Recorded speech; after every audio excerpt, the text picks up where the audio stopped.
Algo que está na boca de todo mundo, né? Tá todo mundo querendo saber quando que a vacina ou as vacinas estarão prontas aqui no Brasil. Porque o plano foi anunciado e deve começar depois da chegada da vacina. Mas quando que a tal vacina vai chegar? Que vai começar depois da chegada e aprovação da vacina, é o óbvio, né? Porque, enfim, a gente não pode vacinar com água, tem que vacinar com vacina, né? E hoje o governo, com um certo atraso, né, Joel, divulgou o plano de imunização, o Plano Nacional de Imunização, com a inclusão da Coronavac. Deixemos isso claro, a Coronavac apareceu ali nas intenções de compra das vacinas que estão em análise pelo governo federal.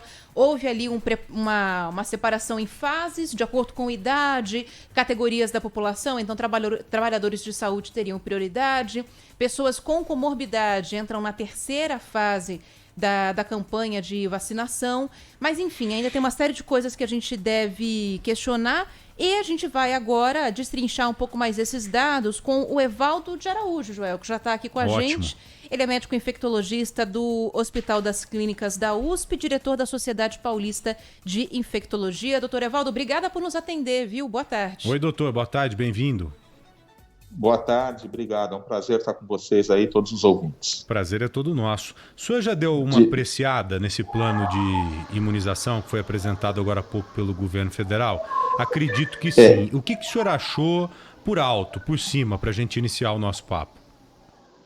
Eu vi a versão preliminar que foi divulgada no final de semana e não tive acesso a essa versão final de hoje, mas aquela versão preliminar, onde se baseia certamente essa, mais ou menos pelo que a Ana Paula falou, é uma grande carta de intenções, né? O que me parece, Joel, Ana Paula e ouvintes, é que isso tem que existir, isso é uma formalidade. Mas o que tem me incomodado, e aos colegas, e nós, na Sociedade Paulista de Infectologia, até fizemos um documento que foi tornado público na sexta-feira nesse sentido, é que a gente tem pressa. A gente tem pressa. Esse tema está sendo tratado com uma maneira assim que dá a impressão que é muito burocrática, para não dizer com má vontade, quando a gente tem pessoas se infectando, pessoas adoecendo, pessoas morrendo o tempo inteiro. Quase 1.000 ontem, né? Eu acho que era um momento de o governo estar com uma força-tarefa dedicada, exclusiva. Eles falam assim, mas o laboratório não pediu o registro. Então vão lá vocês no laboratório e peçam o registro. Vocês falam, olha, nós temos interesse. Doutor, eu falei isso semana passada sem entender nada no assunto. E a gente acabou de repetir isso agora também. Claro, né? Você vai ficar esperando de braços abertos a solução do problema cair no seu colo? Não, me parece uma pessoa que fica dentro de casa rezando o dia inteiro pedindo emprego e não sai de porta em porta procurando emprego. Né? Para você conseguir um emprego, você tem que orar, para quem acredita em Deus como eu, mas você tem que ir nas empresas dizendo que você precisa desse emprego. E o governo está de braços abertos, esperando o laboratório bater na porta. É o que o senhor disse. Liga para a Pfizer, fala, Pfizer, vem cá. Por que você pediu lá para uso emergencial no Chile, que já deve iniciar a campanha nos próximos dias, e não pediu para a gente? Né? Por que está acontecendo isso lá e não pode acontecer aqui? Tem algum problema? Tem algum problema no meio do caminho que a gente consiga resolver para acelerar esse pedido por parte de vocês? Mas não, né, doutor? Exato. E já tem precedente, quer dizer, em outros momentos da saúde brasileira, quando nos deparamos com situações estratégicas, o governo teve uma palavra que parece que a gente não está vendo nesse momento, proatividade. Nós temos que ser proativos, a vida não pode esperar. Então é nesse sentido que a Sociedade Paulista se manifestou, a vida não pode esperar, e realmente eu esperava do governo um pouco mais de proatividade. Então esse plano é um plano, em linhas gerais, burocrático, um plano, em linhas gerais, correto, com uma ou outra coisa pontual que foi modificada, que já foi verbalizada, né, de inversões, mas assim, que não atende o momento de epidemia que a gente vive. Nós tínhamos que ter um plano que dissesse já exatamente onde começa, como começa, com qual começa, e ter um pouco mais dessa proatividade, isso eu não enxerguei efetivamente. Você compara, por exemplo, com o plano da Inglaterra, é muito superior, né? E a Inglaterra já está efetivamente vacinando. E me parece também, Joel, Ana, que há uma inversão. A gente está discutindo aqui situações, problemas, quando nós temos soluções, né? Então, o Brasil ele se antecipou em duas frentes importantes, uma de Manguinhos, que fez uma parceria com a AstraZeneca e Oxford, e a outra com o Butantan, que fez uma parceria com a Coronavac, quer dizer, ambas parcerias estratégicas para o Brasil, porque vai fabricar. E, salvo o melhor juízo, foi anunciado pelo Butantan que eles já estão com capacidade plena de 1 milhão de doses por dia.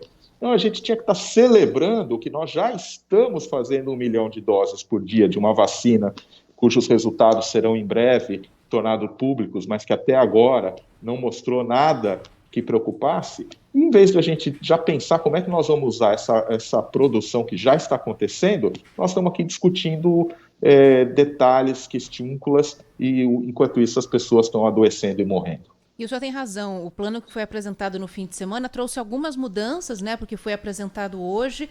A principal delas, pelo que a gente tem aqui de informação, é esse detalhamento das fases de aplicação da vacina, com a inclusão de pessoas com comorbidade, por exemplo, né, então pessoas com diabetes, hipertensas, que era algo que não estava claro na primeira parte do plano e que, enfim, essas pessoas também são um grupo de risco. Agora, eu queria entrar na questão das doses, que é a mesma que a gente tem desde o fim de semana. O Ministério da Saúde afirma que já fechou acordo com a AstraZeneca, né, a Fiocruz, para 100 milhões de doses, com nesse consórcio da COVAX Facility, 42 milhões e meio de doses, e que houve uma solicitação de cronograma de entrega, dados científicos e preço da Pfizer-BioNTech, também da Janssen, e também colocou ali a Coronavac na intenção de compras. Mas algumas pessoas, doutor, estão analisando esses números como números imprecisos, falando que seria necessário apresentar mais informações a respeito dessa compra, como que seriam utilizadas essas doses, quando que poderia ser negociado. O senhor concorda com isso? Acha que esses números são vagos ou já é uma intenção de compra, já é algo que a gente deveria estar olhando com bons olhos também? Não, é exatamente o que eu falei, Ana Paula. Esse plano, ele é um plano que parece que foi feito na correria para atender a demanda que foi feita pelo Supremo, né? O que seria um plano bem execuível? A gente fala, bom, nós temos aqui no estado de São Paulo uma divisão de população assim, no estado do Rio de outro jeito, no Rio, mapear estado por estado, colocar a cadeia logística, chamar os secretários. Existe uma organização dos secretários estaduais de saúde, existe uma organização dos secretários municipais de saúde, o CONAS e o CONASENS, sentar com a parte operacional do CONAS e do CONASENS, desenhar o mapa. Olha, vai chegar da AstraZeneca provavelmente em março, e a gente vai mandar para esse centro de distribuição, ou eles vão entregar, e já vai ser assim. Vai chegar a da Pfizer, provavelmente em abril, vamos fazer assim, assado. A do Butantan, que já está aqui, a gente vai começar a usar no final de janeiro, e vai ser assim. Quer dizer, esta operacionalidade é que precisava estar pronta. Tem essa questão dos insumos que são necessários, seringas, agulhas, logística, enfim. Esse detalhamento, pelo menos se existe, não foi tornado público, e eu acho que é isso que os profissionais que você citou e eu nos ressentimos. O Brasil tem sim expertise, o PNI é sim um sucesso, mas mesmo quem já está muito acostumado a trabalhar com o governo está estranhando a superficialidade das ações que são colocadas e, para não dizer a falta de transparência, como foi essa situação de terem publicado o documento sem a revisão final. Eu tive a oportunidade, na minha área de atuação acadêmica, que é hepatites virais, de participar de praticamente todos os documentos técnicos, tanto do Ministério da Saúde quanto da Organização Mundial da Saúde, desde o início dos anos 2000. Eu não me recordo de, em nenhuma ocasião, algum documento ter sido tornado público sem que os integrantes tivessem tido acesso à versão final, dado o parecer, feito as anotações, e aí então ele era tornado público. O que está acontecendo é realmente inédito e preocupante. Se a gente levar em consideração isso que o senhor colocou, da subjetividade, podemos dizer assim, desse plano de vacinação que foi apresentado hoje, isso não aconteceu no Plano São Paulo, porque ali no Plano São Paulo teve data. Falou, a gente vai começar dia 25 de janeiro, a gente tem capacidade de produção de 1 milhão de doses por dia, entregaremos os estudos ou no dia 15 ou no dia 22, como foi programado novamente. Após o dia 22, a Anvisa deve aprovar até tal dia. Então, se tudo correr bem até esse tal dia, nós realmente iniciaremos no dia 25 de janeiro, já com provavelmente 40 milhões de doses prontas. Houve uma definição.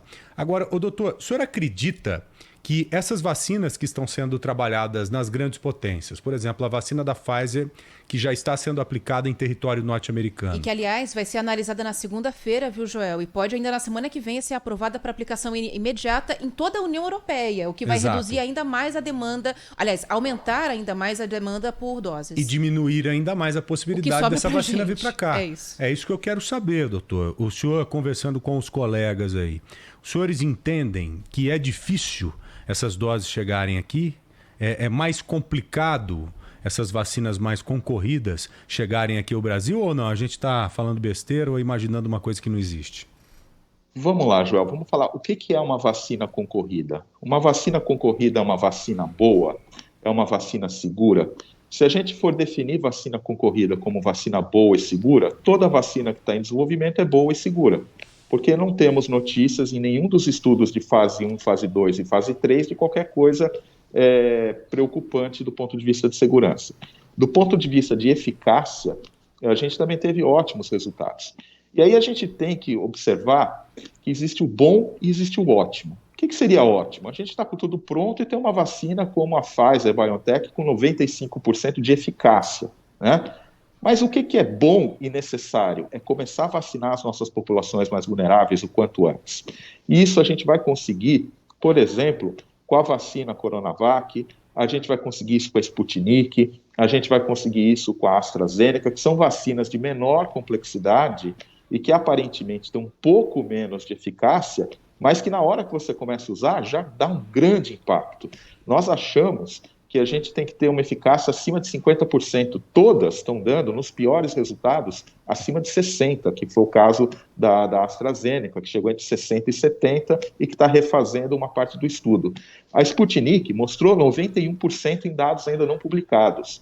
E a gente, embora não tenha ainda os dados da Coronavac, nós temos uma similar da China, que também mostrou um resultado de 90%, e os estudos de imunogenicidade da Coronavac mostraram mais de 90%. Então, a expectativa é muito boa. Ou seja, o que é uma vacina boa e desejada, no meu entendimento, no nosso entendimento? É aquela que esteja disponível. Então, a briga agora não é pelo mercado, é olhar o que a gente já tem.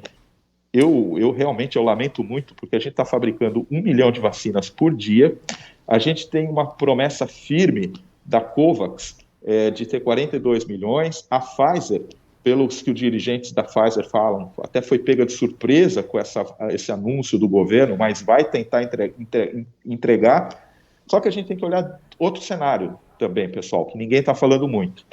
Quando a gente começa a vacinar, eu tenho 210 milhões de brasileiros, aproximadamente, eu vou precisar vacinar vou precisar de 420 milhões de doses, porque são 2 doses. Só que nesses 210 eu tenho crianças. Crianças não são grupo prioritário, porque as crianças não têm forma grave, crianças transmitem, mas não transmitem com a mesma eficiência. Eu tenho os adultos saudáveis. Mas se eu começo a vacinar dos grupos prioritários idosos, comorbidades, profissionais de interesse, grupos de interesse social, porque tem maior vulnerabilidade, indiretamente eu diminuo a circulação viral. Então eu ganho nas duas pontas. Eu ganho em quem eu já tenho maior risco e eu tirei da frente, e eu ganho porque tirando da frente essa turma eu estou diminuindo a circulação viral. E a hora que eu chegar em 70% da população vacinada, eu já começo a ter um cenário de virada de página, de tratar a Covid como uma doença já em vias de ser controlada. Então, vacina boa e desejada, Joel, no meu entendimento, é a vacina que está à mão, todas têm se mostrado seguras e todas têm se mostrado eficazes. Temos que ter realmente negociação. O senhor disse várias vezes a capacidade de produção do Butantan, que a gente sempre reforça aqui, 1 milhão por dia. E essa é a capacidade atual. O próprio Instituto Butantan já se posicionou e disse, olha, se tiver um investimento de X bilhões aqui, ou X milhões, nós conseguiremos dobrar essa produção. Então seria muito mais inteligente você investir no que está aqui no nosso terreno para produzir as vacinas aqui mesmo, Não é, doutor? Claro. Assim como Manguinhos também tem tradição de imunobiológicos, de produção de vacinas, e Manguinhos, tendo investimento, também vai produzir. Então o Brasil está em vias de ser autossuficiente, de produzir, de ajudar outros países. Sim. E eu queria falar, a União Europeia hoje fez o anúncio que eles vão começar a vacinação provavelmente juntos, todos os países da União Europeia juntos, e que, olha que coisa bonita que eles falaram, que eles têm vacina suficiente para a população deles e mais um pouco, e que esse mais um pouco eles vão destinar ao COVAX para ajudar os países que precisam de apoio. Então o Brasil precisaria, nesse momento, exercer um pouquinho mais da sua humildade, reconhecer que se equivocou nesse planejamento, reconhecer que tem tido uma postura muito agressiva em relação à OMS, e lá, humildemente, falar, olha, desculpa, a gente errou, vamos começar do zero. O que a COVAX tem a mais aí para trazer? Quer ficar com a nossa produção e ver esse pool da COVAX, que, como vocês falaram, a demanda que existe, ela já está assegurando, por exemplo, o Canadá tem vacina para 5 vezes a população canadense, a União Europeia tem mais gente. E esses países estão direcionando o acesso para a COVAX. Então, onde eu vejo, mais do que uma negociação ponta a ponta com o laboratório, é ir negociar nesse pool para ver se a gente consegue mais vacinas. Excelente. Ótimo. Doutor Evaldo de Araújo, mais uma vez, muito obrigado por compartilhar conosco um pouco do seu conhecimento, tá bom, doutor? Eu que agradeço a oportunidade, Joel, e parabéns aí a vocês pelo incansável trabalho que vocês têm exercido, é assim mesmo, mas eu tenho fé que a gente vai chegar lá e a gente vira o ano vacinando brasileiros, se Deus quiser. Tomara, é isso que nos move, né, doutor, e insistir. Obrigada mais uma vez. Eu também estou esperançoso, sempre acredito e vou continuar acreditando.